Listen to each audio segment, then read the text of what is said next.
England, 1847. The grey skies of London loomed over Berkeley Square as Lady Annabel Lancaster sat motionless at her dressing table, watching her lady's maid arrange the delicate orange blossoms in her hair.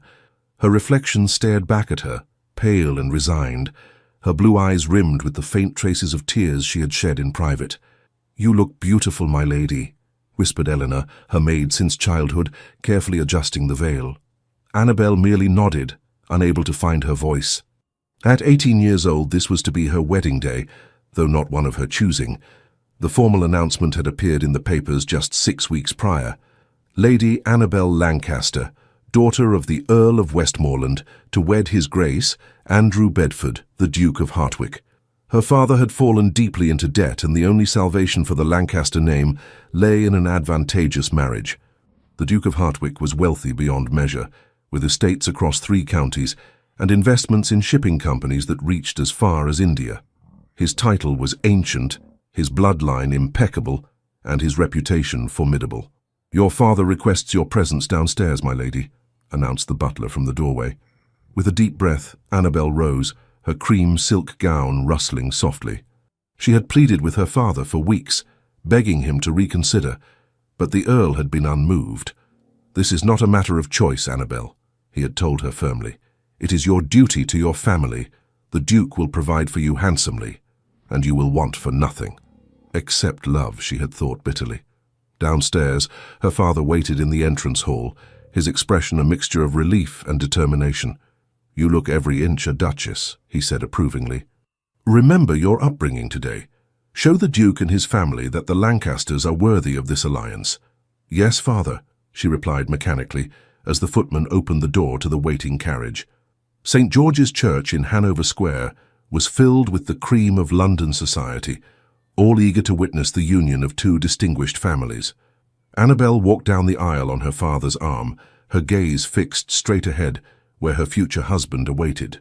Andrew Bedford, the Duke of Hertwick, stood tall and imposing before the altar. At 30 years of age, he was a striking figure, with dark hair and piercing grey eyes that betrayed no emotion as his bride approached. His strong jawline was set rigidly, his posture perfect, the embodiment of aristocratic control. The ceremony passed in a blur of ancient vows and solemn promises. When the Duke slipped the gold band onto her finger, Annabel noticed his hands were steady, betraying no hesitation or sentiment. His "I will" was spoken clearly and without inflection, as though he were merely concluding a business transaction, which, in essence, he was. The wedding breakfast at Lancaster House was a lavish affair, though the bride barely touched her food. She observed her new husband from across the table as he conversed politely with her relatives. Not once did he seek her gaze or attempt to engage her in conversation. As evening fell, Annabel found herself being escorted to a magnificent carriage bearing the Bedford coat of arms. Her trunks had already been sent ahead to Hertwick House, the Duke's London residence. Her mother embraced her briefly, whispering, "Be obedient, my dear. In time, you may find contentment." The carriage ride to Hertwick House was conducted in silence. Seated opposite his new bride, the Duke appeared absorbed in his own thoughts, occasionally glancing out the window at the passing streets of Mayfair. "Your chambers have been prepared according to your mother's instructions," he finally said, as the carriage passed through the imposing gates of Hertwick House. "My housekeeper, Mrs. Fairchild, will attend to your needs." "Thank you, Your Grace," Annabel replied softly. The Duke's mouth tightened slightly. "Andrew will suffice in private. We are married now, after all." Hertwick House was magnificent, with marble floors, gilded ceilings, and priceless artwork adorning every wall. Yet as Annabel was led through the grand entrance hall and up the sweeping staircase, she felt more like a prisoner than a bride. Mrs. Fairchild, a stern-faced woman of indeterminate age, showed her to a suite of rooms decorated in pale blue silk. "His Grace occupies the chambers at the opposite end of this corridor," the housekeeper explained. "He rises early and often breakfasts alone in his study. The household runs on a strict schedule, which you will come to learn." Left alone, Annabel sat at the edge of her new bed, finally allowing herself to weep quietly. This was to be her life now, married to a stranger who had looked at her with less interest than he might show a newly acquired horse. Later that evening, there was a knock at her door. Eleanor helped her change into a nightgown of fine lawn, trimmed with Brussels lace, part of her trousseau. The Duke entered without ceremony, dressed in a dark robe. His expression was inscrutable as he approached the bed. "I trust your chambers are satisfactory," he said, his voice formal. "Yes, thank you," she replied, unable to meet his gaze. What followed was a brief, detached consummation of their marriage, performed as dutifully as the signing of their marriage certificate. The Duke was not cruel, but neither was he tender. When it was over, he rose immediately and donned his robe.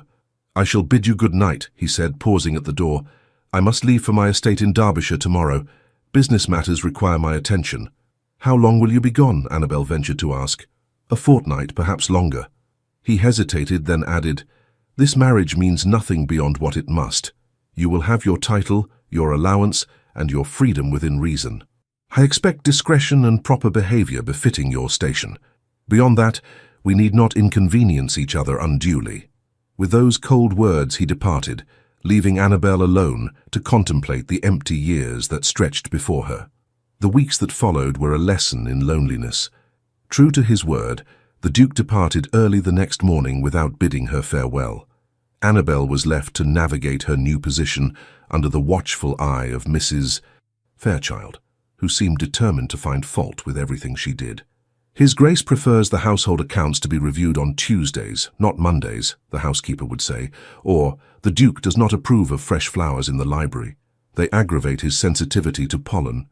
Gradually, Annabel began to form a picture of her absent husband through these small details.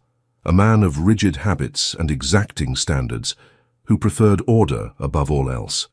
On the rare occasions when she ventured into society, accompanied by her lady's companion, Mrs. Hathaway, Annabel found herself the object of curious stares and whispered speculation. The new Duchess of Hartwick, wedded and abandoned within a day, it was too delicious a piece of gossip for the tongue to resist. "My dear," Lady Pembroke remarked during an afternoon call, her voice dripping with false sympathy, "how brave you are to face society alone. The Duke is fortunate to have such an understanding wife." Annabel forced a smile. "My husband's business interests are extensive, Lady Pembroke. I can hardly expect him to neglect them merely to escort me to tea parties." In truth, each day without word from the Duke was a fresh humiliation. She wrote to him once, a carefully composed letter inquiring after his health and informing him of her activities in London. No reply came. The Duke's fortnight in Derbyshire stretched to 3 weeks, then a month. When he finally returned to Hartwick House, it was late at night and Annabel was already abed. She awoke to the sound of her door opening and in the dim light of a single candle saw her husband enter her chamber. "Forgive the intrusion," he said formally. "I have only just returned from Derbyshire." "I trust your business was successful, Your Grace," she replied, sitting up and drawing the covers around her. "Adequately so." He remained standing at the foot of her bed, as though uncertain of his welcome. "I received your letter." "You did not reply," she observed, unable to keep a hint of reproach from her voice. "I am not in the habit of correspondence," he said stiffly. "I find it difficult to express myself in writing." There was an awkward silence before he spoke again. "I shall leave for my club now and return in the morning. I merely wish to inform you of my arrival." "At this hour?" Annabel asked, surprised. "Surely even your club will be closed." "I have arranged accommodations there," he explained. "I did not wish to disturb your rest further." "You would not be disturbing me if you remained here," she said quietly. "This is your home, after all." Andrew hesitated, something flickering in his eyes that Annabel couldn't quite identify. "Perhaps it would be best if I did stay," he conceded. "I have business matters to attend to early tomorrow." He departed then, presumably for his own chambers, leaving Annabel to wonder at the strange formality between them. They were husband and wife, yet they lived as polite strangers under the same roof. The pattern continued in the days that followed. The Duke would breakfast early, alone in his study, spend the day attending to business in the city, and return late in the evening, often after Annabel had retired. On the rare occasions when they dined together, conversation was stilted, limited to the most innocuous of topics: the weather, a new exhibition at the Royal Academy, news of distant relatives. Once a week, usually on Tuesdays, he would come to her chamber. These visits were always the same, brief, formal, devoid of true intimacy. Afterward, He would thank her politely, as though she had done him some small service, and return to his own rooms. "This marriage means nothing," he had said on their wedding night. With each passing day, Annabel was forced to accept the truth of those words. Theirs was a union in name only, a business arrangement disguised as matrimony. Yet sometimes, when she thought herself unobserved, she would catch the Duke watching her with an expression she couldn't quite decipher. Curiosity, perhaps, or puzzlement, as though she were a riddle he couldn't solve. One evening, nearly 2 months after their wedding, Annabel was sitting in the drawing room reading a novel when the Duke entered unexpectedly. "Forgive me," he said, turning to leave. "I did not know you were here." "Please, don't go on my account," she replied, setting aside her book. "This is your house, after all." He hesitated, then crossed to the sideboard and poured himself a glass of brandy.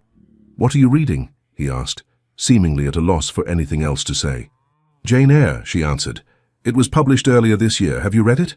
"I have little time for novels," he replied, but there was no condescension in his tone. "Is it to your liking?" "Very much so.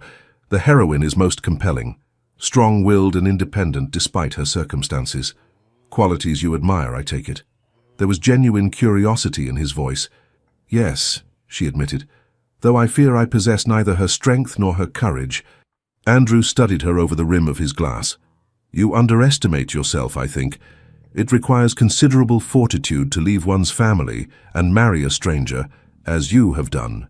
"I had little choice in the matter," she reminded him, a trace of bitterness creeping into her voice. "Nor did I," he said quietly. "But we must make the best of our situation, must we not?" Before she could respond, he drained his glass and set it down. "I have letters to write. Good evening, Annabel." As he left the room, Annabel realized it was the first time he had called her by her given name since their wedding night. The following week, a large parcel arrived from Hatchard's, the bookshop on Piccadilly. Inside, Annabel found a complete set of the Brontë sisters' works, including Jane Eyre. There was no note, but she knew who had sent them.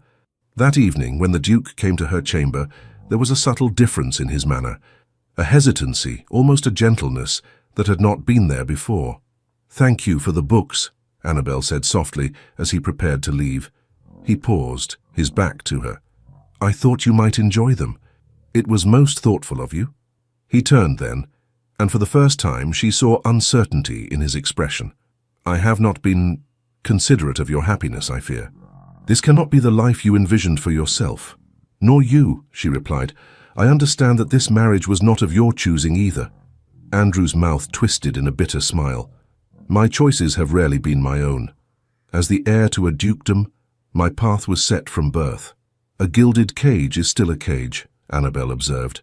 His eyes met hers, and for a moment there was a flash of genuine connection between them. "Precisely so," he agreed. "Good night, Annabel." "Good night, Andrew," she replied, using his given name for the first time. As she lay awake long after he had gone, Annabel pondered the enigma that was her husband. Perhaps there was more to the Duke of Hartwick than the cold, distant man she had married. Perhaps beneath his rigid exterior there beat a heart capable of understanding, if not love. It was a slender hope, but in her lonely existence it was enough to sustain her through the empty days that stretched ahead. 3 months into her marriage, Annabel had grown accustomed to solitude. The Duke was frequently absent, attending to his numerous business interests or visiting his country estates. When he was in residence at Hartwick House, he spent most of his time in his study or at his club, returning late in the evening. He visited her bedchamber infrequently, once or twice a month at most, and always with the same detached formality. Their encounters were brief, and he never stayed until morning. Annabel had learned to expect nothing more from these visits than what they were, the Duke fulfilling what he saw as a marital obligation. One crisp autumn morning, Annabel sat in the morning room, reviewing the household accounts with Mrs. Fairchild. She had determined early in her marriage that if she could not have love, she would at least have purpose. The running of Hartwick House had gradually been surrendered to her capable hands, much to the housekeeper's initial reluctance. "The Duke's correspondence, Your Grace," announced Simmons, the butler, presenting a silver tray with several letters. Among them was an invitation to Lady Harrington's annual autumn ball, one of the most coveted social events of the season. Annabel set it aside to discuss with her husband, should he return home that evening. To her surprise, the Duke did appear for dinner, impeccably dressed as always, his manner polite but distant. "I received an invitation to Lady Harrington's ball," Annabel mentioned as the footman served the second course. "I thought perhaps we might attend together." Andrew looked up from his plate, a flicker of something, annoyance perhaps, crossing his features. "I had not planned to attend." "Oh." Annabel lowered her gaze to her barely touched food. "I understand." A moment of silence passed before the Duke sighed, almost imperceptibly. "However, as the season is beginning in earnest, I suppose it would be expected for us to make an appearance together." "Only if it would not inconvenience you," she replied, unable to keep a hint of bitterness from her voice. The Duke regarded her thoughtfully. "You are the Duchess of Hartwick now. Society will expect to see you take your place. It would be remiss of me to deny you that opportunity." The night of the ball arrived, and Annabel dressed with particular care. Her gown of deep emerald silk complemented her fair complexion and auburn hair, which was arranged in an elegant style adorned with diamond pins, a wedding gift from her husband that had arrived with a formal note rather than in person. When she descended the staircase, she found Andrew waiting in the entrance hall. For a brief moment, as he looked up at her, she thought she detected a flash of admiration in his eyes. "You look very well," he said, offering his arm. "That color suits you." "Thank you," she replied, surprised by the rare compliment. Lady Harrington's ballroom was ablaze with candlelight, the air filled with music and conversation.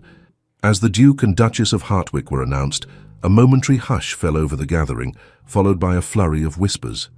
Annabel held her head high, conscious of the scrutiny they faced as a newly married couple who had rarely been seen together in public. "Courage," Andrew murmured, surprising her again as he guided her into the room. "Half of them are merely curious, the other half envious." "What have they to envy?" she asked softly. "Your youth, your beauty, your title," he replied matter-of-factly. "Never underestimate the power of appearances, Annabel." It was the first time he had used her given name in public. The Duke performed his social duties with practiced ease, introducing Annabel to various members of society. Among them was Lady Victoria Blackwood, the Countess of Crenshaw, a striking widow in her early 30s whose smile did not reach her eyes as she greeted Annabel. "My dear Duke," Lady Blackwood said, placing her gloved hand familiarly on Andrew's arm. "How delightful to see you at last. You've been quite the recluse since your marriage." "Business matters, Victoria," he replied. "You know how it is." "Indeed." Her gaze shifted to Annabel. "And this is your bride? How charming. So young, so fresh from the schoolroom." "I assure you I completed my education some time ago," Annabel replied evenly, refusing to be intimidated. Lady Blackwood's smile tightened. "Of course you did, my dear. Andrew, you must promise me a dance later, for old times' sake." As the evening progressed, Annabel found herself increasingly aware of Lady Blackwood's presence. The woman seemed to hover at the edges of her vision, watching her with an unsettling intensity. When the Duke claimed his obligatory dance with his wife, Annabel could feel the Countess's eyes following their every move. "You are acquainted with Lady Blackwood?" Annabel asked as they moved through the steps of the quadrille. "Her late husband was a friend of my father's," Andrew replied. "The Blackwoods and the Bedfords have been connected for generations." "She seems quite familiar with you." Andrew's expression hardened slightly. "Victoria has been a family friend for many years. Nothing more." But later, when Annabel observed the Duke dancing with Lady Blackwood, she could not help but notice the animation in his face, so different from his usual reserve. They appeared to converse easily, with a familiarity born of long acquaintance. As the dance ended, Annabel found herself approached by a group of young ladies she had known before her marriage. "Dear Annabel," said Miss Catherine Pembroke, a girl she had once considered a friend, "we've hardly seen you since your wedding. Is married life everything you hoped?" The question was innocent enough, but Annabel detected an undercurrent of curiosity, perhaps even malice beneath it. "It is different from what I expected," she replied carefully. "I imagine it must be," said another girl, Miss Elizabeth Thornton. "The Duke has quite the reputation after all." "Reputation?" Annabel echoed, her heart quickening. Catherine leaned closer. "They say he was quite devoted to Lady Blackwood before her husband's death. There were rumours, unfounded, I'm sure, Annabel interrupted, though a cold knot had formed in her stomach. Of course, Elizabeth agreed too quickly, though it is curious how often the Duke is seen at Lady Blackwood's residence even now. My brother mentioned seeing his carriage there just last week. Annabel maintained her composure, but inside, pieces were falling into place. The Duke's frequent absences, his emotional distance, his ease with Victoria Blackwood. Could it be that her marriage was even more of a sham than she had believed? The ride home from the ball was conducted in silence, but this time the quiet between them felt charged with unspoken questions. As they reached Hartwick House, Annabel finally gathered her courage. "Do you call on Lady Blackwood often?" she asked as the carriage came to a stop. Andrew turned to her, his expression unreadable in the dim light. "Why do you ask?" "Mere curiosity. She seems to know you well." "As I said, she is a family friend." His tone made it clear the subject was closed. In the weeks that followed, whispers seemed to follow Annabel wherever she went. At afternoon teas in the park, even at church, she became aware of sidelong glances and conversations that ceased abruptly upon her approach. The Duchess of Hartwick, it seemed, was an object of pity. One afternoon, as Annabel returned from a visit to her mother, she was surprised to find Lady Blackwood's carriage outside Hartwick House. Unable to face the woman, she instructed her driver to continue around the block, returning an hour later to find the carriage gone. That evening, the Duke announced another departure.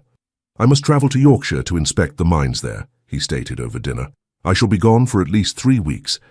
"I see," Annabel replied, setting down her fork. "Will you be travelling alone?" Andrew's eyes narrowed slightly. "My steward accompanies me as always." "Why do you ask?" "No reason," she said, forcing a smile. "I merely thought I might accompany you, as I have never seen the northern counties."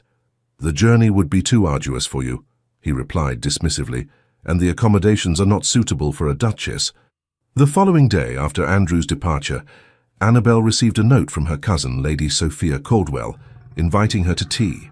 Grateful for the distraction, she accepted immediately. Sophia's townhouse was a warm, welcoming place, so different from the formal grandeur of Hartwick House. As they sat in her cosy drawing room, Sophia regarded Annabel with concern. "You look pale, my dear," she observed. "Is married life not agreeing with you?" Annabel hesitated, then found herself confiding in her cousin. "My marriage is not what I had hoped, Sophia. The Duke and we live separate lives." "Many aristocratic marriages are so," Sophia replied gently. "Yes, but there is more." Annabel lowered her voice. "There are rumours about the Duke and Lady Blackwood. I fear I am merely a convenient facade behind which he continues his true attachment." Sophia frowned. "Victoria Blackwood is a dangerous woman, Annabel. She has always coveted the Bedford fortune, even during her marriage to Lord Blackwood. When her husband died, many expected the Duke to offer for her, but instead, he chose you." "Not by choice," Annabel corrected bitterly. "Our marriage was arranged by our families." "Perhaps," Sophia conceded, "but I have known Andrew Bedford since we were children. He is a proud man, but not a dishonourable one. Do not be too quick to believe the worst of him." As Annabel left her cousin's house, she felt more confused than ever. Who was the real Andrew Bedford, the cold, distant husband who had told her their marriage meant nothing, or the honourable man Sophia believed him to be? The answer, she feared, might break her heart either way. The Duke's absence stretched beyond the promised 3 weeks. As the 4th week began with no word from Yorkshire, Annabel found herself growing increasingly anxious. Had he extended his stay deliberately to avoid returning to her? Or worse, was he not in Yorkshire at all, but somewhere with Lady Blackwood, as the rumours suggested? She chided herself for such thoughts. Whatever his faults, Andrew had never lied to her outright. If he said he was inspecting the mines, then surely that was where he was. On the 26th day of his absence, Annabel was startled by a commotion in the entrance hall. Setting aside her embroidery, she hurried from the drawing room to find several footmen carrying in a trunk, followed by the Duke's valet, looking harried. "What is happening?" she asked the nearest servant. "His Grace has returned, Your Grace," the footman replied. "But there has been an accident." Alarm shot through her. "An accident? Where is the Duke?" "In the carriage, ma'am." "Dr. Fenton has been summoned." Annabel rushed outside to find Andrew being helped from the carriage by his coachman and steward. His face was pale beneath a layer of grime, and he winced visibly as he put weight on his right leg. "Andrew!" she exclaimed, hurrying to his side. "What happened?" He looked up, surprise registering in his eyes at the genuine concern in her voice. "A minor incident at the mine," he said, his voice strained. "Nothing to concern yourself with." "You are injured," she protested, taking in the makeshift bandage visible beneath his torn trouser leg. "A cut, nothing more, though I fear I may have twisted my ankle as well." With the help of the servants, Andrew was escorted to his chamber, where Dr. Fenton soon arrived to examine him. Annabel waited anxiously in the corridor, pacing back and forth until the doctor emerged. "How is he?" she asked immediately. "The wound on his leg required several stitches, and his ankle is badly sprained, but there is no permanent damage," the doctor reassured her. "He will need to rest the leg for at least a fortnight, however. No riding or unnecessary movement." Annabel nodded. "I shall see to it personally." The doctor regarded her with surprise, then approval. "Very good, Your Grace. I have left instructions with his valet regarding the changing of bandages and a tonic for pain." When the doctor had gone, Annabel took a deep breath and knocked on her husband's door. Andrew's valet answered, looking somewhat relieved to see her. "His Grace is resting, Your Grace," he said, "but I believe he is still awake." "Thank you, Phillips. You may go. I shall sit with the Duke for a while." Andrew was propped up in his bed, his injured leg elevated on a pillow. He looked up in surprise as she entered. "Annabel," he said, his voice weary, "there is no need for you to attend me. Phillips is quite capable." "I am sure he is," she replied, taking a seat in the chair beside his bed. "But I am your wife. It is my duty to care for you in illness." A flicker of something, gratitude perhaps, crossed his face before his usual reserve reasserted itself. "As you wish, though I assure you I shall recover quickly." "What happened?" she asked, noting the lines of pain around his eyes despite his attempt to appear unaffected. Andrew sighed. "A section of scaffolding collapsed while I was inspecting a new tunnel. I was fortunate to escape with only minor injuries. 2 of the miners were not so lucky." "They were killed?" Annabel asked, horrified. "No, thank heavens, but both suffered broken limbs. I have arranged for their families to be compensated and for the best medical care available." This glimpse of compassion surprised her. It did not align with the cold, uncaring man she had believed her husband to be. "You might have been killed," she said softly, the realization sending an unexpected chill through her. Andrew's eyes met hers, and for a moment the barriers between them seemed to thin. "Would that have distressed you?" he asked, his voice carefully neutral. "Of course it would," she replied without hesitation. "Whatever our circumstances, I would never wish you harm." He studied her face as if searching for something. "You are kind, Annabel. Kinder than I deserve, perhaps." Before she could respond to this unexpected admission, there was a knock at the door. Simmons entered, looking uncomfortable.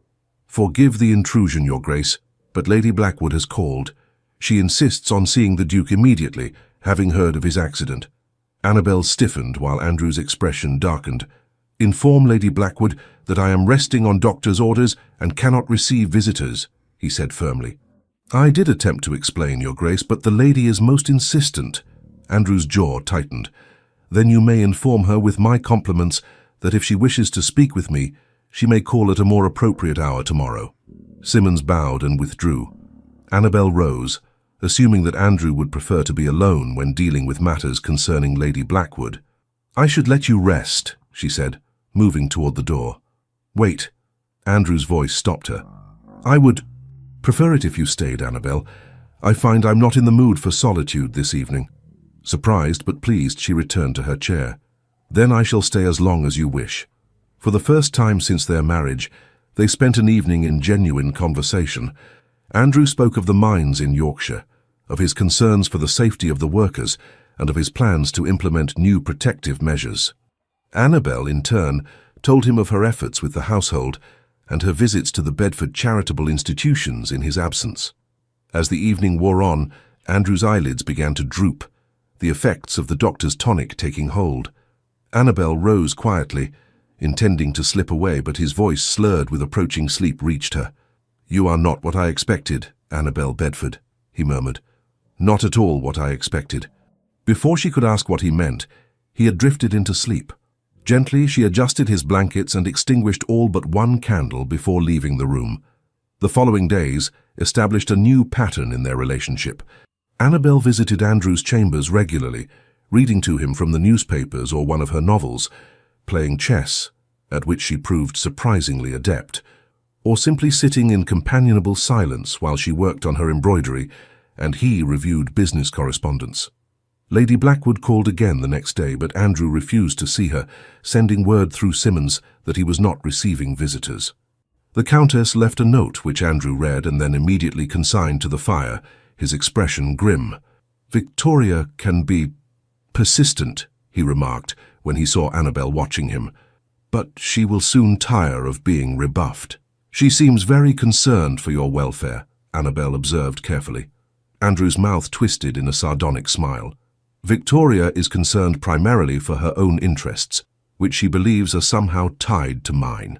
It is a misapprehension I have attempted to correct on numerous occasions. Without success, it seems. Some people hear only what they wish to hear," he replied, and then, as if wishing to change the subject, "Would you read to me from that novel you mentioned yesterday? I find myself curious about this, Mr. Rochester."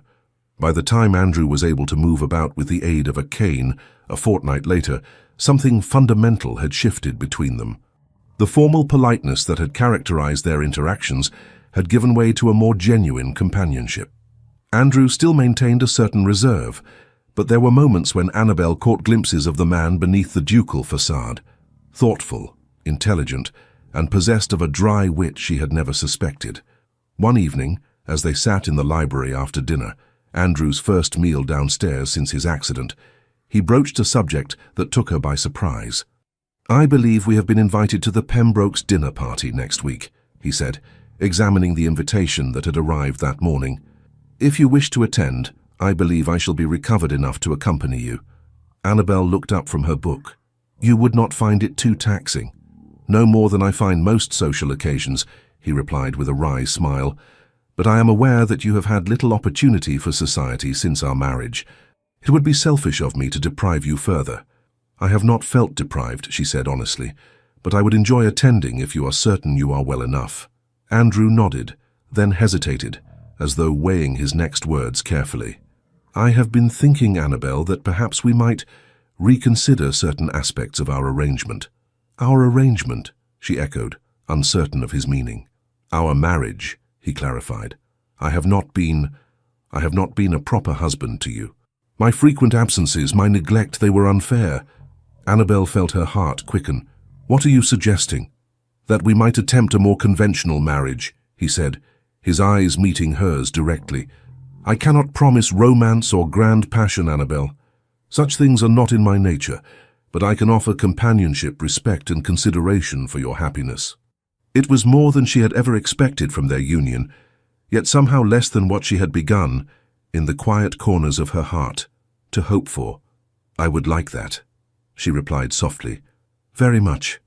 A fleeting smile crossed Andrew's face, transforming his features momentarily. "Good. That isn't good." As she prepared for bed that night, Annabel reflected on the strange turn her marriage had taken.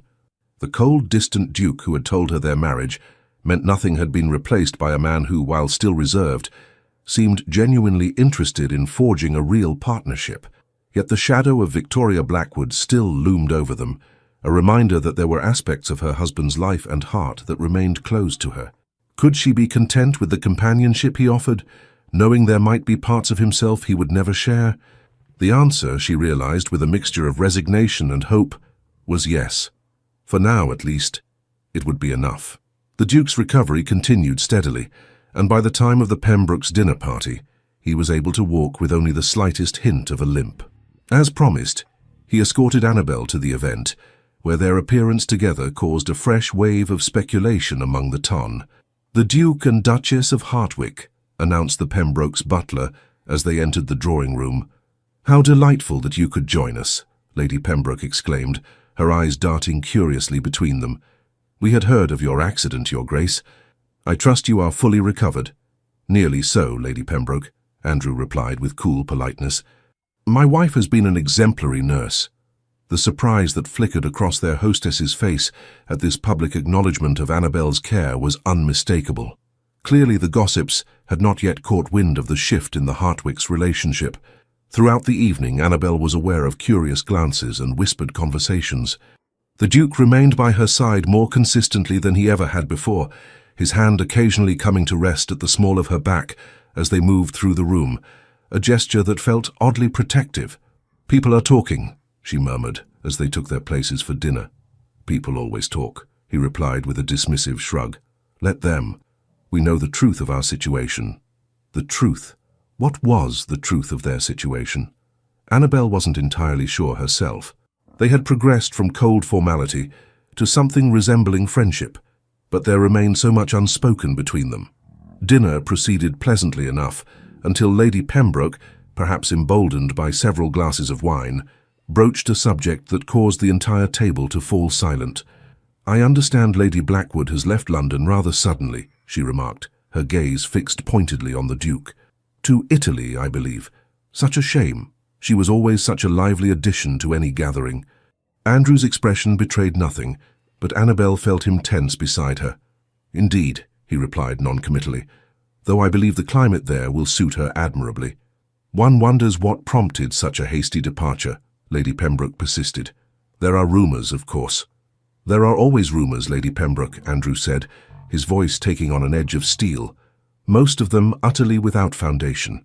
The warning in his tone was unmistakable, and even Lady Pembroke had the good sense to retreat. "Of course, Your Grace, merely idle speculation, nothing more." The remainder of the evening passed without incident, but Annabel could sense her husband's discomfort. As they rode home in their carriage, she finally gathered the courage to ask the question that had been tormenting her for weeks. "Did you send Lady Blackwood to Italy?" Andrew was silent for so long that she thought he might not answer. Then, with a sigh, he said, "Yes." "May I ask why?" He turned to look at her, his expression grave in the dim light of the carriage lanterns. "Because she threatened to cause a scandal that would have touched not only me but you as well. I could not allow that." Annabel's heart sank. So there had been something between them after all. "I see." "No, I don't think you do," Andrew said quietly. "Victoria Blackwood is a desperate woman. When her husband died, he left her with substantial debts and few resources. She had convinced herself that I would offer for her, a delusion I never encouraged.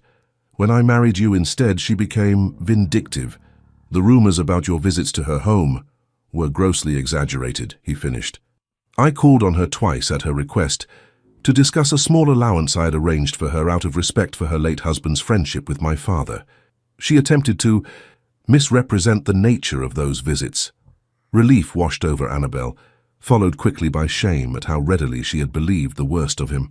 "I'm sorry, I shouldn't have doubted you." Andrew's expression softened slightly.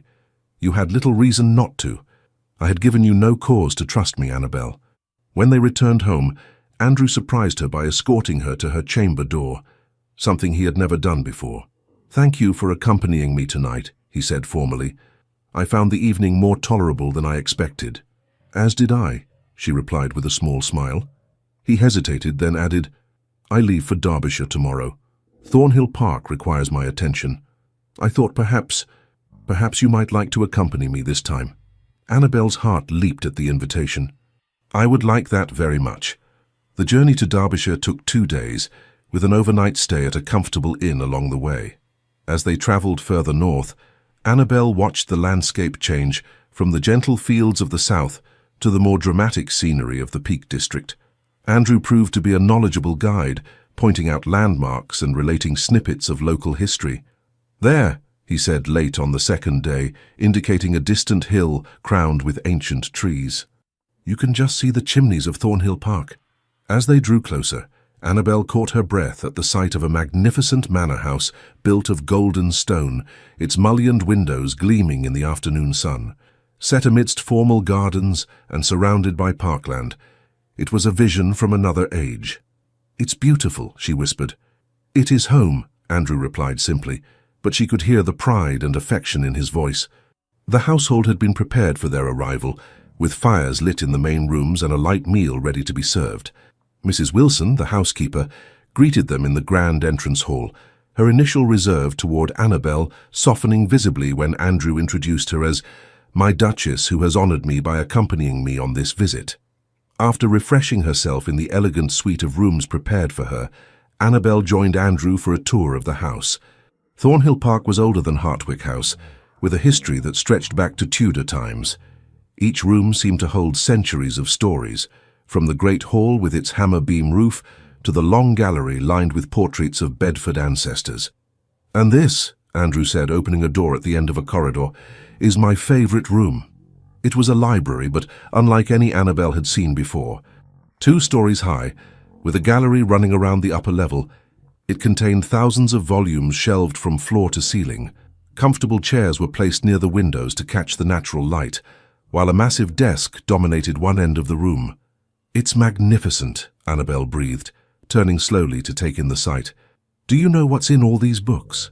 "Not all," Andrew admitted with a small smile. "My ancestors were avid collectors. I've been working my way through them since childhood, but I doubt I'll ever read them all." "What a wonderful problem to have," she replied, running her fingers along the spines of nearby volumes. For the first time since she had known him, Andrew laughed, a genuine sound of amusement that transformed his usually stern features. "Only you would see it as a problem, Annabel. Most would see it as a treasure." "Oh, it is a treasure," she assured him, "but also a delightful challenge. Where does one begin with so many choices?" The week at Thornhill Park passed in a haze of pleasant discovery. Each day, Andrew would attend to estate business in the morning, while Annabel explored the house and gardens. In the afternoons, he would often join her for a ride through the parkland or a visit to one of the tenant farms. To Annabel's surprise, the workers and tenants greeted their duke with evident respect and even affection, a far cry from the cold, distant man she had first married.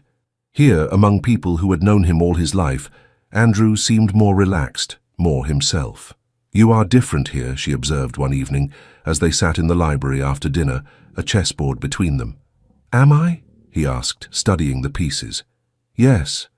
Less the Duke and more just Andrew." He looked up, his expression thoughtful. "Perhaps because Thornhill is where I was happiest as a child, before the weight of the dukedom fell on my shoulders, before my father's expectations became a yoke I could not escape." "Was he very stern, your father?" Andrew's mouth twisted in a bitter smile. Stern would be a kind description. He was relentless in his pursuit of perfection. Nothing I did was ever quite good enough. Too bookish, too sensitive, too interested in the welfare of the tenants rather than the maximization of profit. "That sounds lonely," Annabel said softly. "It was," he admitted, surprising her with his candor. "Until I was sent to school, my only real companion was my mother. She was kind, gentle, everything my father was not." "You miss her," Annabel observed, not a question but a statement. "Every day," he replied, moving a chess piece. "She would have liked you, I think." The compliment warmed her more than she could express. "Tell me about her?" And so he did, the game forgotten as Andrew spoke of his mother with a tenderness Annabel had never heard in his voice before. Lady Anne Bedford had been a botanist of some renown, the creator of the famous rose gardens at Thornhill Park, and a champion of education for the tenant children. She established a school on the estate, Andrew explained, insisted that every child, boy or girl, should learn to read and write. My father thought it a waste of resources, but she was adamant. "She sounds remarkable." She was. His eyes met hers across the chessboard. "You remind me of her sometimes. The same quiet determination, the same compassion for others." Annabel felt her cheeks warm at the unexpected praise. "I would have liked to know her." "So would I," he replied softly. "She died when I was 15, a fever that the doctors could not cure." "I'm sorry," she said, reaching across the table to touch his hand. To her surprise, he turned his palm upward, capturing her fingers in his. "Thank you, Annabel, for listening, for understanding." The moment stretched between them, filled with an intimacy that had nothing to do with physical proximity. For the first time, Annabel felt she was seeing the real Andrew Bedford, the man behind the ducal mask. "Check," she said finally, nodding toward the board with a small smile. Andrew looked down, his expression shifting to one of mock outrage. "While I was distracted by sentiment, most unsporting of you, Duchess." "All's fair in love and chess," she replied lightly, then blushed at her choice of words. But Andrew merely smiled, a genuine warmth in his eyes that made her heart skip a beat. "Indeed it is," he agreed, studying the board intently. "Indeed it is." Their last night at Thornhill Park, a storm raged outside, rain lashing against the windows and thunder rolling across the distant hills. Annabel stood at the window of her bedroom, watching the dramatic display, when a knock sounded at her door. It was Andrew, a candle in his hand, dressed in his robe. "Forgive the intrusion," he said. "I wanted to ensure you were not alarmed by the storm." "Not at all," she replied, pulling her own robe more securely around her. "I was just admiring nature's spectacle." He smiled slightly. "Still finding it exhilarating rather than terrifying?" "Absolutely." He hesitated, then said, "I used to watch storms from the North Tower. The view is quite spectacular, if you're interested." "Now? In our nightclothes?"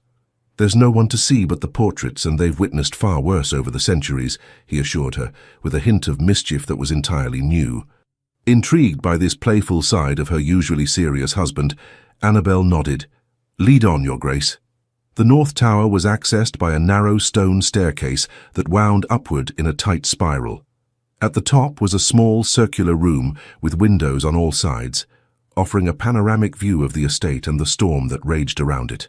"Oh," Annabel breathed as lightning illuminated the dramatic landscape. "It's magnificent."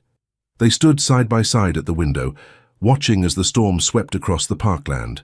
When a particularly loud thunderclap shook the tower, Annabel jumped slightly, and Andrew's arm came around her waist in an instinctive gesture of protection. "Forgive me," he said, starting to withdraw. "No," she replied quickly, placing her hand over his to keep it in place. "I don't mind." For a moment they remained thus, the contact between them a bridge across the careful distance they had maintained for so long. Then, slowly, Andrew turned her to face him, his expression serious in the flickering candlelight.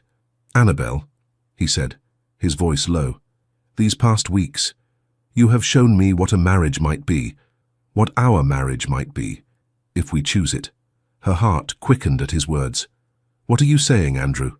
"I'm saying that I was wrong. That first night when I told you our marriage meant nothing, I was wrong. It can mean whatever we wish it to mean." "And what do you wish it to mean?" she asked, hardly daring to hope. "I wish it to be real," he replied simply. "Not a business arrangement, not a duty performed, but a true partnership. I cannot promise you the grand passion of poetry and novels, but I can offer you my respect, my trust, and my fidelity. Perhaps in time, even my heart." Tears pricked at Annabel's eyes. "I want that too," she whispered. "Very much." Andrew's hand came up to cup her cheek, his thumb gently brushing away a tear that had escaped. "Then we shall begin again, you and I, not as strangers forced together by circumstance, but as companions who choose each other freely." When his lips met hers, it was not with the detached formality of their previous encounters, but with a gentle tenderness that held the promise of deeper feeling. Annabel found herself responding with a warmth she had never dared to show before, her arms sliding around his neck as the storm raged forgotten outside.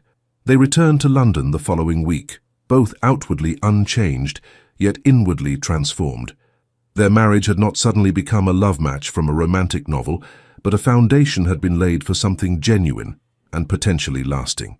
Andrew was still frequently absent due to his business interests, but he now made a point of breakfasting with Annabel each morning before he left and dining with her each evening when he returned. Their conversations grew more open, more honest, as the barriers between them gradually lowered. In society, too, there was a subtle shift in their public persona. The Duke was seen to seek out his wife's company at events, to solicit her opinion, to watch her with something that looked remarkably like pride, as she navigated the treacherous waters of the Tun with increasing confidence. The whispers changed accordingly. The pitied young Duchess and her cold, distant husband were replaced in gossip by speculation about the apparent warming of the Hartwick marriage. Some attributed it to the Duke's accident and his wife's devoted nursing. Others suggested more cynically that the Bedford line required an heir, and the Duke had finally decided to apply himself to the task in earnest. Only Annabel and Andrew knew the truth, that something fragile but precious was growing between them, neither the cold duty of their early marriage nor the dramatic passion of romantic fiction, but something more realistic and potentially more enduring: mutual respect, growing affection, and the shared commitment to build a life together. Then came the Duchess of Richmond's annual ball, an event that would test their newfound understanding in ways neither could have anticipated. The ball was one of the most prestigious occasions of the season, attended by the cream of society, and even, on occasion, by royalty. Annabel had spent weeks preparing, selecting a gown of deep blue silk that complemented her fair coloring and having her mother's sapphires reset in a more modern style. "You look magnificent," Andrew said with genuine admiration as she descended the staircase at Hartwick House on the evening of the ball. "Thank you," she replied, pleased by the warmth in his eyes. "You are quite handsome yourself." And indeed he was, resplendent in formal evening wear, the multiple decorations on his chest testifying to the Bedford family's long service to the crown. As they entered their carriage, Annabel felt a surge of pride to be escorted by such a distinguished figure, and one who, against all expectations, was becoming dear to her. The Duchess of Richmond's ballroom was ablaze with candlelight, the air filled with music, perfume, and the buzz of conversation. As the Duke and Duchess of Hartwick were announced, Annabel was conscious of the many eyes upon them, assessing, speculating, measuring the distance, physical and emotional, between them. To her surprise, Andrew kept her hand firmly on his arm as they made their way through the crowd, presenting a united front that was new to their public appearances. Several acquaintances remarked on his recovery from his accident, to which he invariably replied with some variation of, "Thanks to my wife's excellent care, I am fully restored." The evening progressed pleasantly enough until, during a brief separation when Andrew was engaged in conversation with a government minister, Annabel overheard a conversation that chilled her blood. "I saw her myself, on the Great North Road," a woman's voice said from behind a potted palm. "In the Duke's own travelling carriage. There's no mistaking that crest." "But I thought Lady Blackwood had gone to Italy," another voice replied. "So we were meant to believe. But it seems the Duke has merely hidden her away in Yorkshire instead.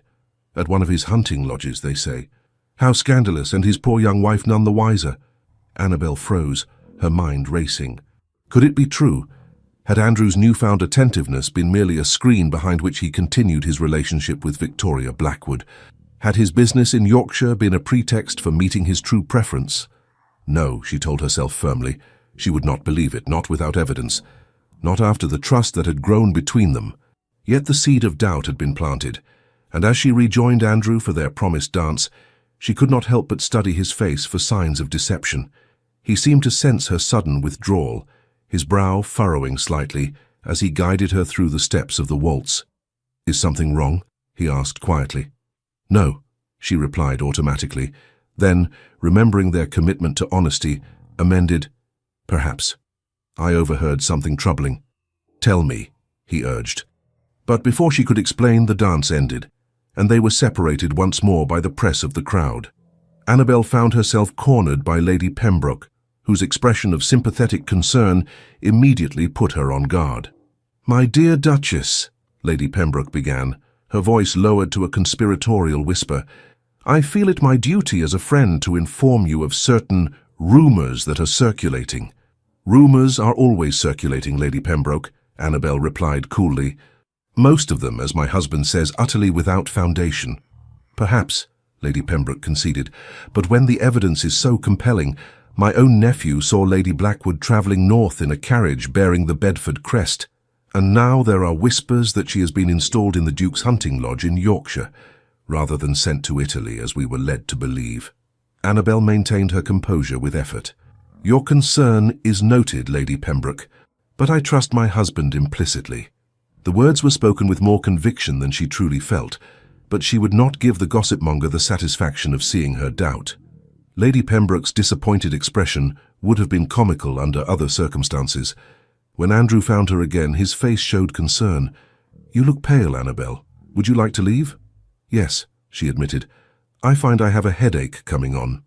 In the carriage on the way home, Andrew studied her face in the dim light. "Now tell me what troubled you at the ball." Annabel hesitated, then decided that directness was the only path forward. "There are rumours that Lady Blackwood did not go to Italy as announced, but is instead staying at your hunting lodge in Yorkshire, that she was seen travelling north in a carriage bearing the Bedford crest. Andrew's expression darkened. I see. Is it true? She asked, her heart in her throat. No, he said firmly. Victoria Blackwood sailed for Italy 3 weeks ago. I received confirmation from my agent in Naples that she has taken up residence there. Then why the rumours? Why would people claim to have seen her travelling north? Andrew sighed deeply. Because Victoria was not the only person to leave London in a carriage bearing the Bedford crest. My cousin, Lady Caroline Bentley, departed for her home in Yorkshire the same week. They are similar in appearance, both being tall with dark hair. From a distance one might easily mistake one for the other. Relief washed over Annabel. Why did you not mention your cousin's journey? Because it did not occur to me that it would matter, he replied simply. Caroline visits her childhood home several times a year. There was nothing remarkable about her journey. Annabel studied his face, searching for any sign of deception, but found only open honesty in his gaze. I believe you, she said finally. Thank you, he replied, taking her hand in his. Your trust means more to me than you know, Annabel. Spring arrived in London with unusual warmth, bringing with it a sense of renewal that seemed to extend beyond the blossoming gardens of Hartwick House. In the months following the Duchess of Richmond's ball, a gradual but unmistakable transformation had occurred in the marriage of the Duke and Duchess of Hartwick. Andrew no longer disappeared for weeks at a time, limiting his business travels to brief, necessary journeys. When in London, he took to breakfasting with Annabel each morning, sharing the newspapers and discussing the day ahead. In the evenings, they often retired to the library together, where Annabel would read aloud or listen as Andrew explained his business ventures with surprising patience. They had not spoken of love. That word remained unvoiced between them, but there was a growing companionship, a mutual respect that made Annabel dare to hope for more. The Duke still maintained a certain reserve, yet there were moments when his guard slipped, revealing glimpses of the man beneath the aristocratic facade. One such moment occurred on a mild April evening as they walked together in the garden, a habit they had recently established. My mother loved these roses, Andrew remarked, touching a budding white bloom with unexpected gentleness. She would spend hours tending them herself, much to the gardener's dismay. You never speak of your parents, Annabel observed quietly. Andrew's expression grew distant. My father was a difficult man, cold, demanding. Nothing was ever quite good enough for him. My mother was his opposite, warm, gentle, always ready with a kind word or an embrace. You take after her in that, Annabel said softly, then blushed at her boldness. Andrew looked at her in surprise. Do I? Sometimes, when you forget to be the Duke and are simply Andrew instead. A small smile played at the corners of his mouth. I was not aware there was a difference. Oh, there is, she assured him, growing more confident. The Duke is formidable, aloof, concerned with duty and propriety. But Andrew, he notices when the kitchen maid is crying because her mother is ill and arranges for the physician to visit. He remembers that Mrs. Fairchild suffers from rheumatism and orders the fires lit in her rooms, even in mild weather. Andrew looked genuinely startled. You notice such things? I notice everything about you, she admitted, her cheeks warming further. For a moment, Andrew seemed at a loss for words. Then, hesitantly, he reached for her hand, entwining his fingers with hers. I have not been observant enough, it seems. The touch of his hand, freely given rather than offered out of duty, sent a flutter through Annabel's heart. They continued their walk in companionable silence, each lost in private thoughts. As April gave way to May, London society buzzed with anticipation for the most prestigious event of the season, the Queen's Ball at Buckingham Palace. For Annabel, who had never been presented at court before her hasty marriage, it would be her first appearance before the monarch as the Duchess of Hartwick. Are you nervous? Andrew asked the evening before, finding her in the library studying a book on court etiquette. Terrified, she admitted with a small laugh. I'm convinced I shall trip over my train or address Her Majesty improperly. You will do splendidly, he assured her, his confidence genuine. You were born for this role, Annabel. His faith in her was a balm to her anxieties, and the following evening, as their carriage joined the long queue approaching the palace, Annabel felt a calm determination replace her earlier fears. "You look magnificent," Andrew murmured as he helped her from the carriage. And indeed, her gown of silver tissue over pale blue silk, adorned with Bedford diamonds at her throat and in her hair, transformed her from a pretty young woman into a vision of aristocratic elegance. Andrew himself cut an imposing figure in his formal court attire, the multiple decorations on his chest testament to his family's long service to the crown. As they processed through the grand staterooms toward the throne room, Annabel was aware of the curious glances and whispers that followed them. "The Duke and Duchess of Hartwick," announced the Lord Chamberlain as they approached the Queen. Annabel executed her curtsy perfectly, head bowed in respect before the diminutive monarch. When she rose, she was surprised to find Queen Victoria regarding her with particular interest. "We have heard much about you, Duchess," the Queen remarked. "Your charitable work with the orphanage in St. Giles has been noted with approval." "Thank you, Your Majesty," Annabel replied, momentarily stunned that her modest efforts had reached royal ears. "And you, Duke," the Queen continued, turning to Andrew. "We are pleased to see you taking a more active interest in court affairs of late. Marriage appears to agree with you." "Indeed, Your Majesty," Andrew responded with a bow. "I find myself fortunate beyond measure." As they moved away to allow the next presentation, Annabel glanced at her husband in surprise. Had he merely been offering the expected courtly flattery, or had there been genuine feeling behind his words? The answer came later that evening as they circulated among the assembled nobility. Sir Edward Pembroke, a notorious gossip, approached them with an oily smile. "Your Grace," he addressed Andrew, barely acknowledging Annabel. "I was most sorry to hear about Lady Blackwood's unfortunate situation." Andrew's expression remained neutral. "I'm afraid I don't follow, Sir Edward." "Why, her sudden departure for the continent," Pembroke replied, clearly disappointed by the Duke's lack of reaction. "Quite precipitous, I understand. Something about financial irregularities and forged signatures. Most distressing." "Indeed," Andrew replied coolly. "One can only hope she finds the fresh start she seeks." "They say she was quite desperate toward the end," Pembroke persisted, claiming all manner of intimate connections with certain members of the peerage. Andrew's posture stiffened imperceptibly. "Sir Edward, may I present my wife, the Duchess of Hartwick? I don't believe you've been formally introduced." The abrupt change of subject forced Pembroke to turn his attention to Annabel, who met his gaze with serene composure. "Charmed, Your Grace," he murmured, executing a shallow bow. "Sir Edward," Annabel acknowledged, "I understand you have an interest in horticulture. My husband has been restoring the rose gardens at our Derbyshire estate. Perhaps you might offer some insights." As she skillfully steered the conversation to safer topics, Annabel was aware of Andrew watching her with what appeared to be admiration. When Pembroke finally moved on, Andrew leaned close to her ear. "Beautifully handled," he murmured. "You've become quite the diplomat." "I've had an excellent teacher in navigating treacherous social waters," she replied with a small smile. "Have you indeed? And who might that be?" "Observation, Your Grace," she answered lightly. "I've spent the past year watching how the Duke of Hartwick manages to say nothing while appearing to say everything." Andrew laughed, a genuine, unguarded sound that drew startled glances from nearby courtiers. "Touché, my dear. It seems I've underestimated you at every turn." The remainder of the evening passed in a pleasant blur, but it was during their return to Hartwick House that the true significance of the night revealed itself. "You were the toast of the court," Andrew remarked as their carriage rolled through the darkened streets. Even the Queen was impressed. "It was a memorable evening," Annabel agreed, fatigue beginning to overtake her excitement. "There is something you should know," Andrew said after a moment of silence, "about Victoria Blackwood." Annabel tensed slightly. "Yes?" "The financial irregularities Pembroke mentioned. They were more serious than mere gossip. Victoria had indeed forged my signature on several substantial loan documents.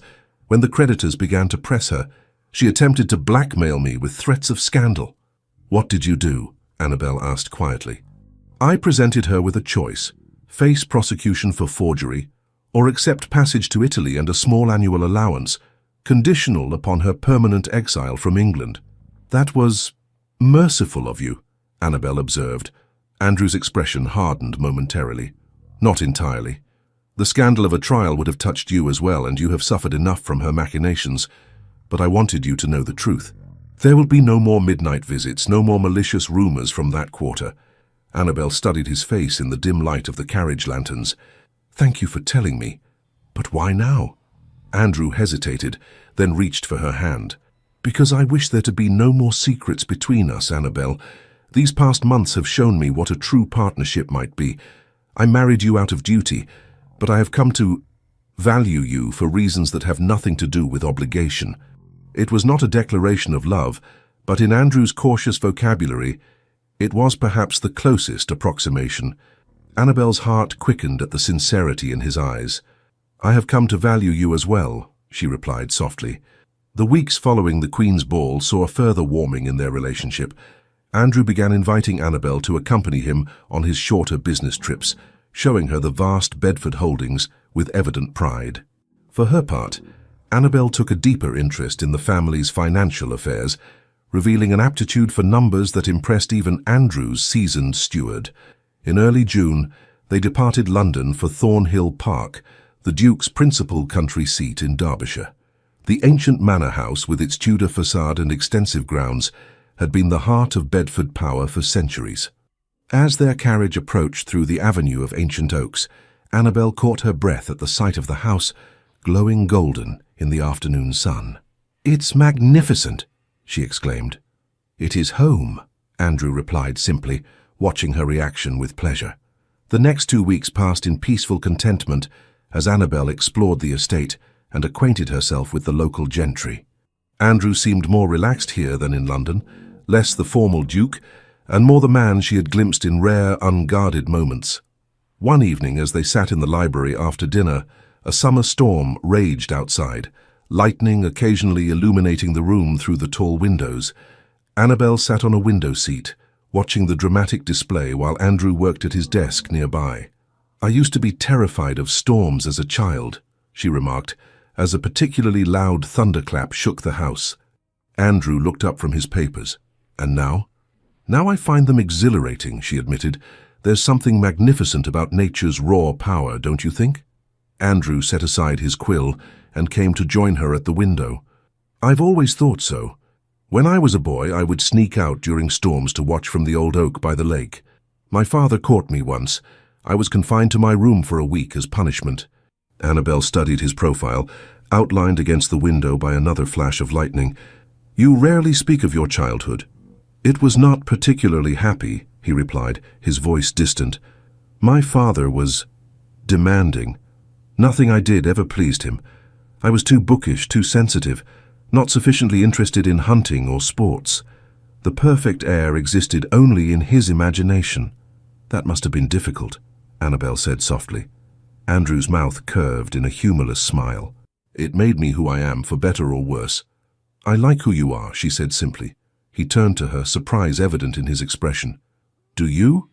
Even knowing how cold I was to you? How I neglected you for months?" "You were protecting yourself," she replied with unexpected insight. "Just as I was. We were both forced into this marriage, both afraid of being hurt." Andrew regarded her with wonder. "When did you become so wise?" "I've had time to think, to observe," she answered. "And I've come to understand that behind the Duke's formidable exterior is a man of honor and surprising tenderness." He reached out, tentatively brushing a strand of hair from her face. "And behind the dutiful Duchess is a woman of remarkable courage and intelligence." Their eyes held in the dim light, something unspoken passing between them.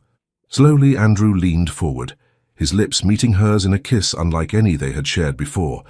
Not a formal duty or a gesture of growing affection, but something deeper, more urgent.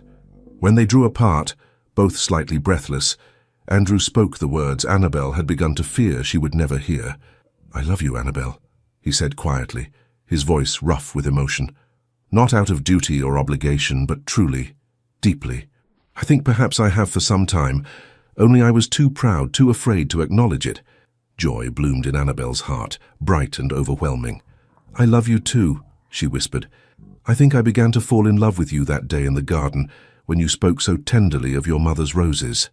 Andrew smiled, a full, genuine smile that transformed his usually stern features.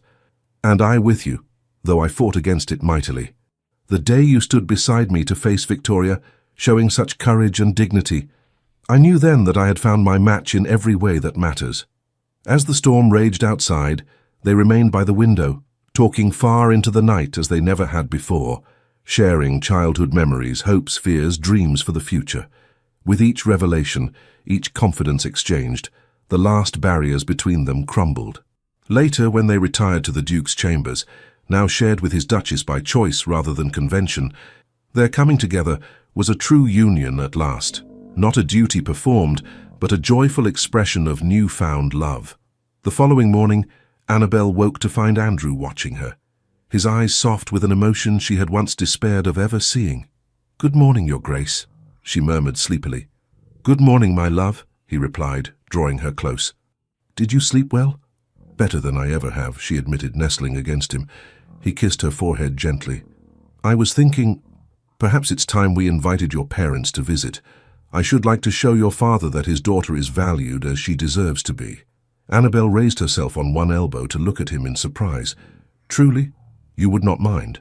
"I would welcome it," he assured her. "And perhaps, while they are here, we might discuss the possibility of expanding our family." A blush rose to Annabel's cheeks. "You wish for children?" "I do," he said seriously. "With you, Annabel. Little girls with your courage, and boys with your kind heart." Tears of happiness sprang to her eyes. "I want that too. So very much." Their idyllic interlude at Thornhill Park was interrupted a week later by the arrival of an urgent message from London.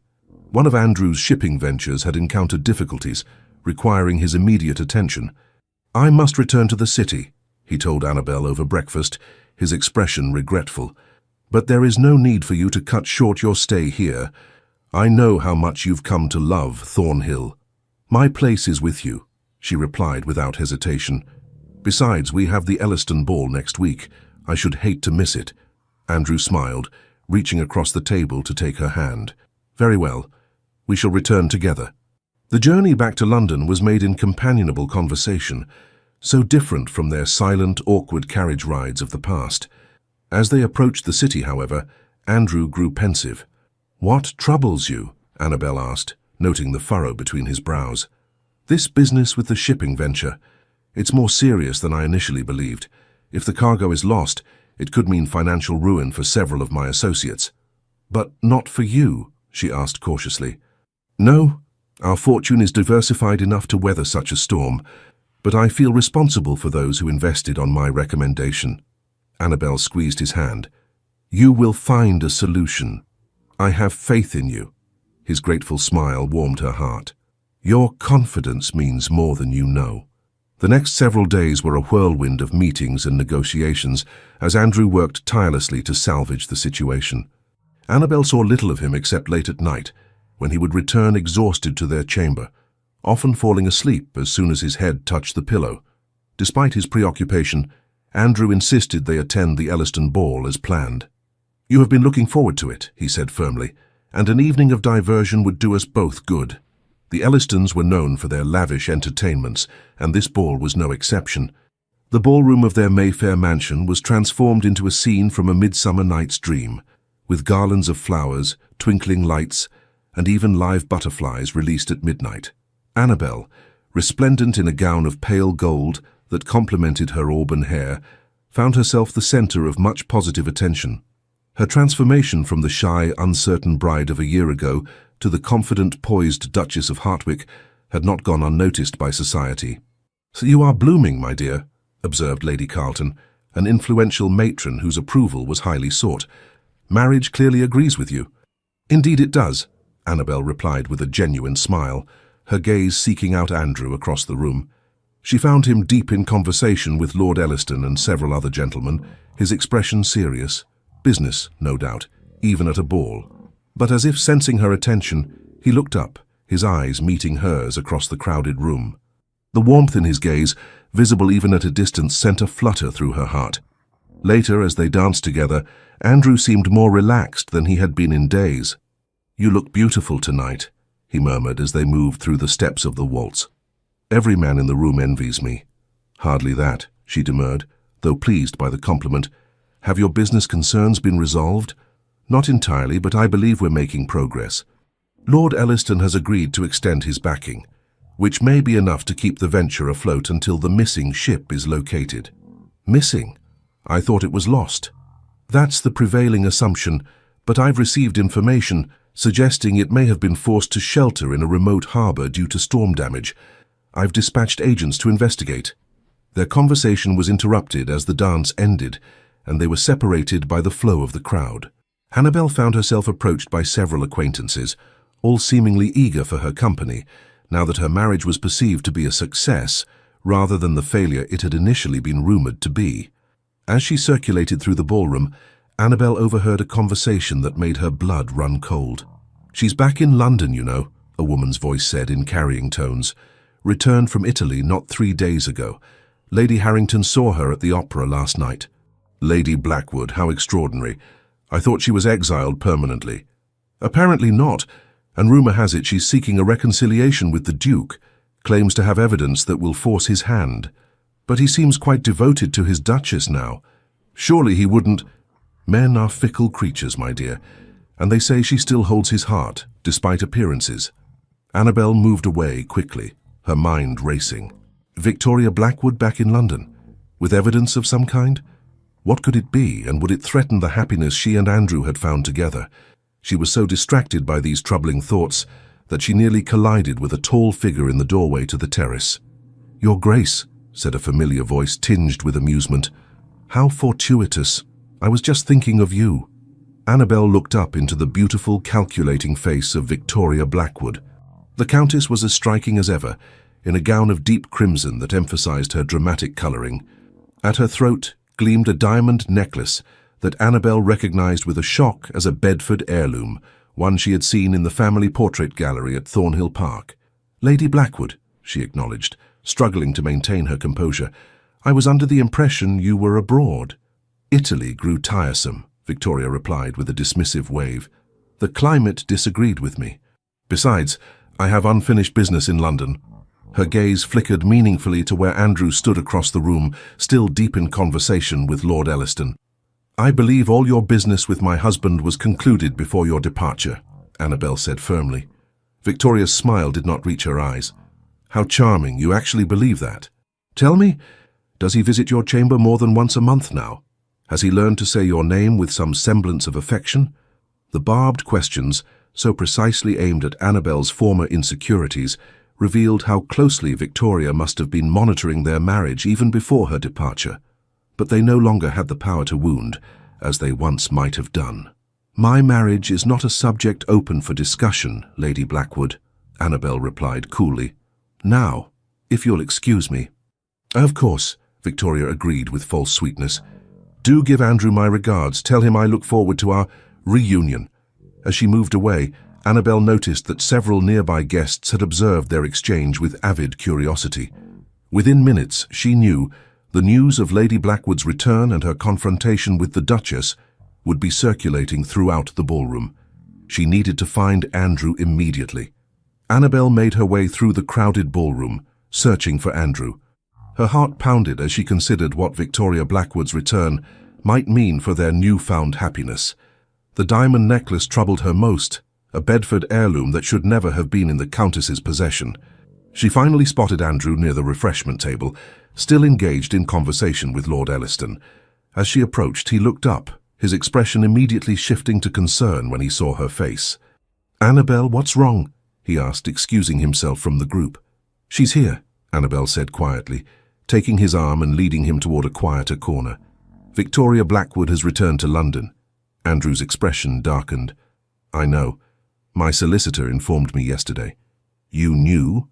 Annabel felt a flicker of hurt that he hadn't shared this information with her. "I only learned of it yesterday afternoon while you were visiting your dressmaker," he explained quickly.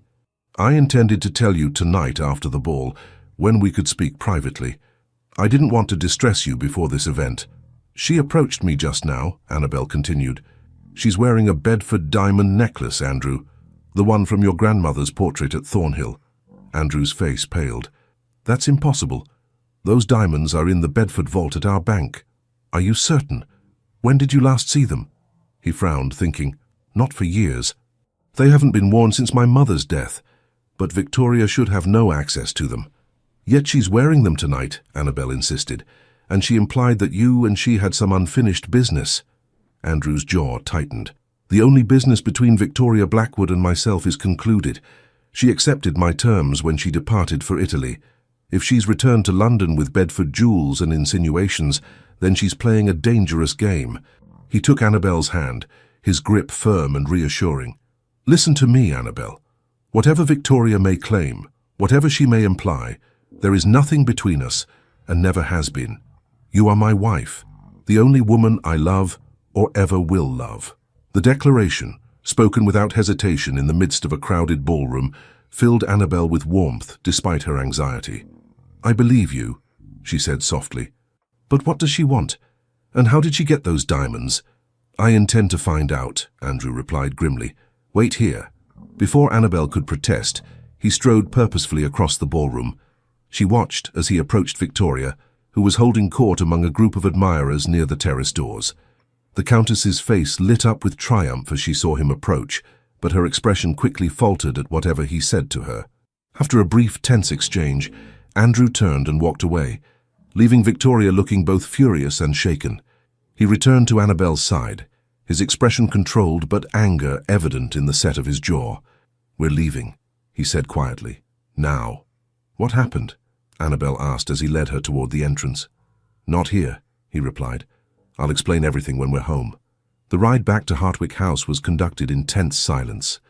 Andrew stared out the carriage window, his profile rigid with contained anger. Annabel waited, knowing that pressing him now would be futile. Once they were safely ensconced in the library at Hartwick House, Andrew poured himself a brandy and took a long swallow before turning to face her. Victoria claims the necklace was a gift from me during our supposed relationship, he said, his voice tight with controlled fury. She says she has letters proving my affection for her, as well as documentation of jewels and property transferred to her name. But that's not true, Annabel said, a statement rather than a question. Of course not, he replied vehemently. The woman is delusional, or more likely calculating. The evidence she speaks of must be forgeries like the loan documents. But the necklace, I've already sent word to my bank. The vault will be checked first thing in the morning. He ran a hand through his hair, a rare gesture of agitation. If the Bedford diamonds are missing, then someone with access has betrayed us. Who would have such access? Very few people. Myself, my solicitor, and... His expression darkened further. My steward, Phillips, who was my father's man before he was mine, and who has always been unusually supportive of Victoria's presence in our lives. Annabel considered this. Could he have provided her with copies of the keys, or the combination to the vault? It's possible, Andrew admitted. Phillips accompanied me to the bank several times when I was reviewing estate matters. He could have observed the process. What does Victoria hope to gain from this? Annabel wondered. Surely she must know you would never leave me for her, regardless of her claims. Andrew's expression softened as he looked at his wife. No, I would never leave you. But Victoria doesn't seek love, Annabel. She seeks position, wealth, and power. If she can create enough of a scandal around our marriage, she may hope to force a settlement from me, a more generous one than she received before. Or she may hope to ruin you socially, Annabel suggested, to punish you for choosing me instead of her. Either way, Andrew said grimly, she will not succeed. I won't allow her to threaten our happiness or the Bedford name. He crossed to where Annabel stood and took her hands in his. I promise you this will be resolved. Victoria Blackwood will not come between us. The following morning brought confirmation of Andrew's fears. The Bedford diamonds were indeed missing from the bank vault, apparently removed several months earlier, by someone using the Duke's authorization seal, a seal that had been reported misplaced and subsequently replaced just before their visit to Thornhill Park. Phillips, Andrew said flatly when the bank manager delivered this news. He must have taken the seal and had a copy made before finding the original. Events moved quickly after that. Andrew's solicitor was summoned, statements were taken, and by afternoon, Phillips had been detained for questioning. Under pressure, the steward confessed to assisting Lady Blackwood in accessing the Bedford jewels and forging documents, apparently in exchange for a substantial payment and the promise of a position managing her estates once she had secured her rightful place as Andrew's wife.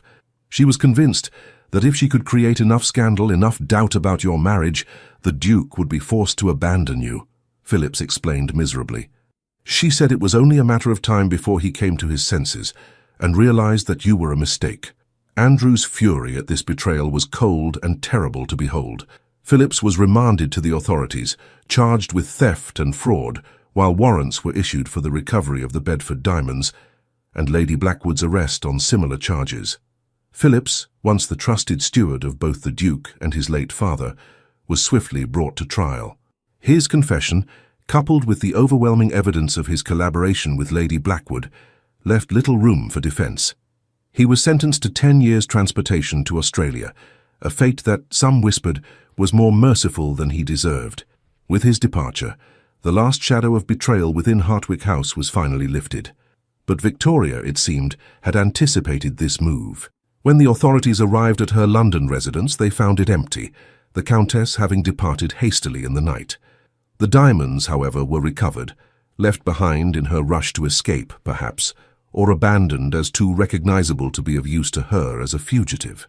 She'll have fled to the continent, Andrew surmised when he received this news. Back to Italy, most likely, where she has already established herself. Will you pursue her? Annabel asked. Andrew shook his head. Let her go. She has lost her leverage with the recovery of the diamonds and Phillips's confession. Without the Bedford fortune to sustain her, she'll find life abroad less comfortable than she hoped.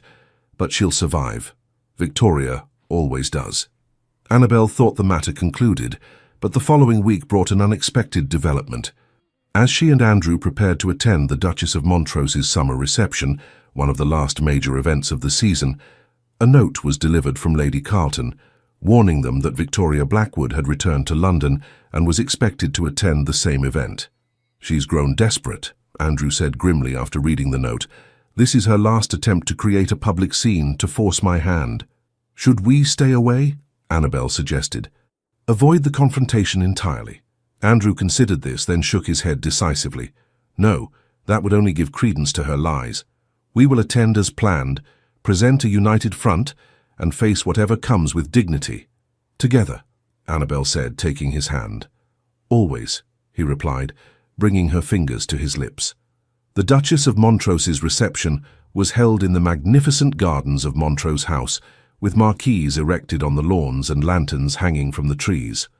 As dusk fell, the setting took on an enchanted quality, the soft glow of candlelight reflecting in ornamental ponds and illuminating the faces of London's elite. Annabel and Andrew arrived fashionably late, their entrance causing the expected stir.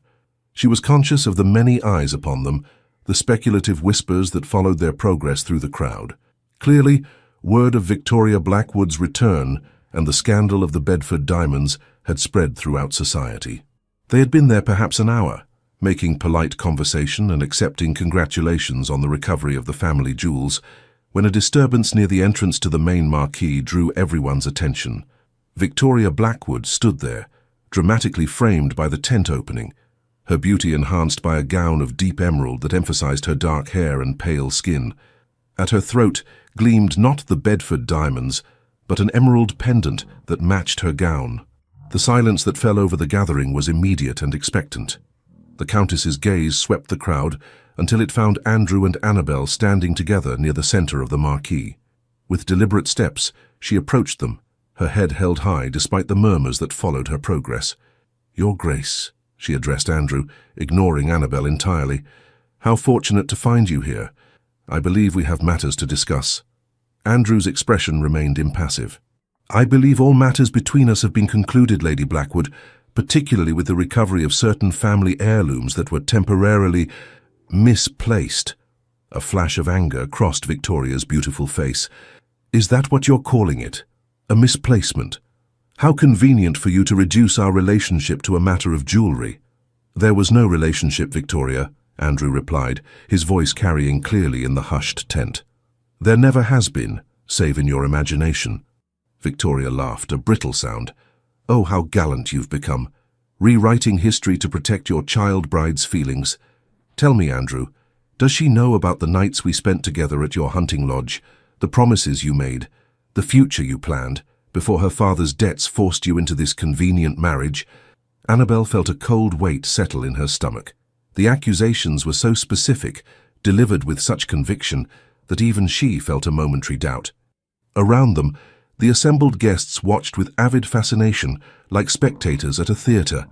There were no such nights, no such promises, Andrew stated flatly. As you well know. Liar, Victoria spat, her composure cracking. I have proof, letters, witnesses who saw us together. Forged letters, Andrew corrected her, and witnesses paid to lie, like my former steward Phillips, who, I might add, has confessed to his part in your scheme. Victoria's gaze darted around the marquee, taking in the expressions of the crowd, which had begun to shift from fascination to disapproval, directed not at the Duke, but at her. You've always been clever with words, Andrew, she said, changing tactics. Her voice softened, took on a pleading note. But we both know the truth. What we shared was real. Don't deny it. Not here. Not now. Not for her sake. Andrew's expression remained unmoved. What we shared, Victoria, was a family connection through your late husband, nothing more. Any other interpretation exists only in your mind. Victoria's face contorted with rage. How dare you dismiss me this way? After everything I've done for you, everything I've been to you. She can never love you as I have. This insipid girl who knows nothing of the world, nothing of passion. Before anyone could react, Victoria lunged forward and grasped Annabel's arm, her fingers digging painfully into the flesh. Tell me, little Duchess, has he told you he loves you yet? Has he whispered it in the dark when he can pretend you're someone else? Does he call you by name when he visits your bed? Or does he keep his eyes closed, imagining another? Gasps of shock rippled through the crowd at this crude display. Annabel stood frozen, her eyes wide with surprise and hurt. In that moment, something in Andrew's expression changed. The cool, controlled Duke of Hartwick vanished, replaced by a man whose fury was all the more terrible for its quiet intensity. Remove your hand from my wife, he said, his voice deceptively soft. Victoria, perhaps sensing the danger in his tone, released Annabel's arm but did not step back. Your wife, she sneered. A convenient legal fiction, nothing more. We both know where your heart truly lies. What happened next would be recounted in London drawing rooms for years to come. Andrew Bedford, the Duke of Hartwick, known throughout society for his reserve and rigid self-control, stepped forward and placed himself between his wife and Lady Blackwood. When he spoke, his voice carried to every corner of the suddenly silent marquee. My heart, he said clearly, belongs entirely and exclusively to my wife, Annabel Bedford, Duchess of Hartwick. It has never belonged to anyone else, nor will it ever. Victoria's face paled. You don't mean that. You can't mean that. I have never meant anything more sincerely in my life, Andrew continued, his gaze never leaving Victoria's face. You speak of passion, Victoria, yet you understand nothing of true feeling. What I share with my wife goes beyond the physical, beyond the superficial attractions you mistake for love. Annabel has shown me what it means to be truly known, truly accepted, truly loved, not for my title or my fortune, but for myself. He turned slightly, including the stunned audience in his declaration. Let me be perfectly clear so that there can be no further misunderstanding or malicious gossip. I love my wife with every fiber of my being. Any claim to the contrary is a falsehood, any insinuation of impropriety between myself and Lady Blackwood a baseless lie. Victoria swayed slightly, as though his words had physically struck her. You'll regret this humiliation, Andrew, she hissed. I'll make sure of it. No, Victoria, he replied calmly. The only one facing humiliation here is you. I suggest you leave England immediately, before the authorities catch up with you. The charges of theft and forgery still stand, regardless of Phillips's arrest. For a moment it seemed the Countess might collapse under the weight of her defeat. Then, with a visible effort, she drew herself up, her beautiful face a mask of cold fury. This isn't over, she said quietly, for his ears alone. Remember that. With that, she turned and swept from the marquee, the crowd parting before her like water. As she disappeared into the gathering darkness of the garden, a collective exhalation seemed to pass through the assembly, followed immediately by an explosion of whispers. Andrew turned to Annabel, his expression softening as he took in her stunned face. Are you all right? he asked gently, taking her hands in his. Yes, she managed, still processing what had just occurred. I never expected you to say those things, in public, in front of everyone. A smile touched his lips. Neither did I, but they needed to be said, not just for Victoria's benefit, but for yours, and perhaps for my own as well. Around them, the whispers continued, but now they carried a different tone, not scandal but romance. The Duke of Hartwick's passionate defense of his wife, his public declaration of love, had transformed the narrative in an instant. I believe, Andrew said, glancing around at the curious faces, that we have provided quite enough entertainment for one evening. Shall we go home, my love? Yes, Annabel agreed, slipping her arm through his. Let's go home. As they made their departure, heads held high, the whispers followed them. But now they spoke of the Duke's devotion, the Duchess's dignity, and the humiliation of the scheming Countess who had dared to come between them. Victoria Blackwood departed England the following day, never to return. Rumours placed her variously in Italy, France, and eventually America, where her beauty and title, if not her reputation, eventually secured her another wealthy husband. The scandal of the Bedford diamonds faded from society's memory, replaced by more current gossip. For Andrew and Annabel, however, the incident marked a turning point. The last barriers between them had fallen, the final secrets revealed. What had begun as a marriage of convenience, a union that meant nothing, had transformed into something neither could have imagined on that distant wedding day. As summer gave way to autumn and autumn to winter, their happiness only deepened. When the news came just before Christmas that the Duchess of Hartwick was expecting their first child, it seemed the perfect culmination of their journey from strangers to lovers. "Are you happy?" Andrew asked one snowy evening as they sat before the fire in the library at Thornhill Park, Annabel's needlework abandoned in favor of resting her hands on her growing belly. "Happier than I ever imagined possible," she replied honestly. "And you?" Andrew knelt beside her chair, his hand joining hers to feel the movement of their child. "I once told you this marriage meant nothing," he said softly. "I was wrong, Annabel. It means everything. You mean everything." As the snow fell outside and the fire crackled in the grate, the Duke and Duchess of Hartwick shared a smile of perfect understanding, two souls who had found in each other not the prison they had feared, but the freedom to be truly themselves, truly loved at last. The end. Dear listener, you who have lived through so much, who have seen love come and go, who have faced both joy and sorrow with quiet dignity, you are a testament to resilience. Perhaps this story reminded you of your own journey, of relationships that took time to grow, of trust earned not with grand gestures but with consistency, kindness, and courage. Annabel's quiet strength and the Duke's late awakening are not just fiction. They echo the real power of second chances, of love blooming slowly but surely, and of dignity being reclaimed in silence. You, dear soul, still have so much to give and receive. Life does not end with youth.